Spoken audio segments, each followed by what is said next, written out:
Hello and welcome to another video. So today we're taking a look at an aggro forest deck.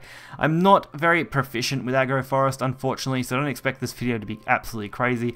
Most of my games I'm not able to win with Rhino Roach, unfortunately. I just really seem to lack, I would say, the skill to get this deck to work the way I want it to. It looked like an okay deck when I was going through some tier list stuff, and I thought I'd give it a go because we had most of the cards and was only missing, you know, a couple of extra elf songs and yag drizzles, but they really must make a huge difference to this deck. I can understand why Queen of the Forest does, but really I had a lot of trouble with it, and I always have trouble with forest decks typically. I'm really looking forward to trying more P2P forests, maybe some future forest variations. I might try and get into those some more next expansion if I can get the cards for them, as I do want to branch more into forest. I've been neglecting it for probably the last 12 months, which is why I don't usually do well for these videos, but we're going to take a quick look at this deck, give it a go, see how it performs, and then, you know, critique it at the end.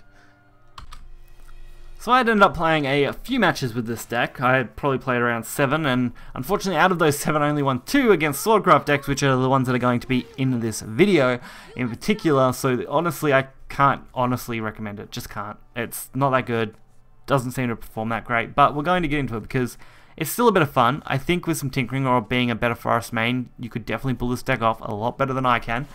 No shock there. And it obviously makes for interesting content. We're in a bit of a lull as far as decks go because, of course, the next expansion is right around the corner. So starting us off is okay, I guess. Quick Blader. I went for the Justice. Probably not the best move. I mean, Wood of Brambles may have been better to take that turn. Then I could have Justice this turn and played a Fairy, but we end up with another Justice anyway, and we can still play a Fairy. So it wasn't that big of a loss. And they're going for another Rapier Mask, so they're definitely flooding the board. It's actually one thing this Forest deck did alright for me. I could control the board okay, I just couldn't get those Roach finishes to go off quick enough. Because I think I was focusing on the board too much instead of going for face, which of course is what an aggro deck is best at. And then since this isn't a buff aggro forest deck, which there are variants of that unfortunately that I don't have all the cards for, they'd probably do a lot better than this deck in particular. We may actually take a look at that next expansion when, you know, we're reaching time when I might be playing different aggro forest decks, probably on the unlimited format. Guiding Fairy, I actually really enjoyed that card. That's what usually would win me the game. Once you play that, your opponent can concede pretty quickly, especially in a match like this against Sword, where they're going to lose their entire board to my current board and not be able to really come back easily. Their only real win condition now would be to, of course, kill us off quickly. Which, without anything in their hand, obviously they can't do, so definitely worked out in our favor. This video will definitely be on the shorter side of things, looking at how long I've been recording for right now. So this second sword matchup is okay.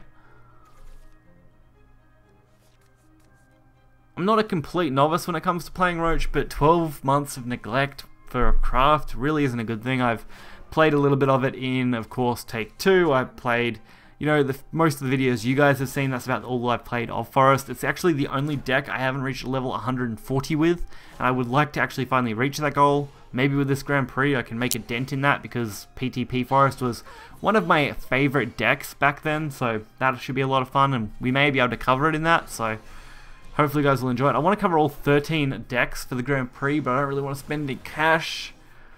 Ugh, any of our coins we've saved up, so we'll have to wait and see whether we get to cover all of them. Novice Trooper, so this match was a lot more control orientated for me. We didn't end up getting our Roaches anytime soon, which made things a little difficult. We were going at first, which meant we didn't have the turn 4 Evo for Aria, and really all I could do from here was just control against Sword, which isn't actually a bad option for this Forest deck in particular. While it is an aggro Forest deck, switching over to more board flood control style against aggressive Sword decks isn't a bad option. And I have noticed that Sword is reasonably common in Unlimited, both aggro Sword variants and the deck out Spartacus swords. I was trying to think off the top of my head what it was. They're quite popular. So this kind of Forest deck, even though it's not super optimized and probably not the best out there, still does a okay job.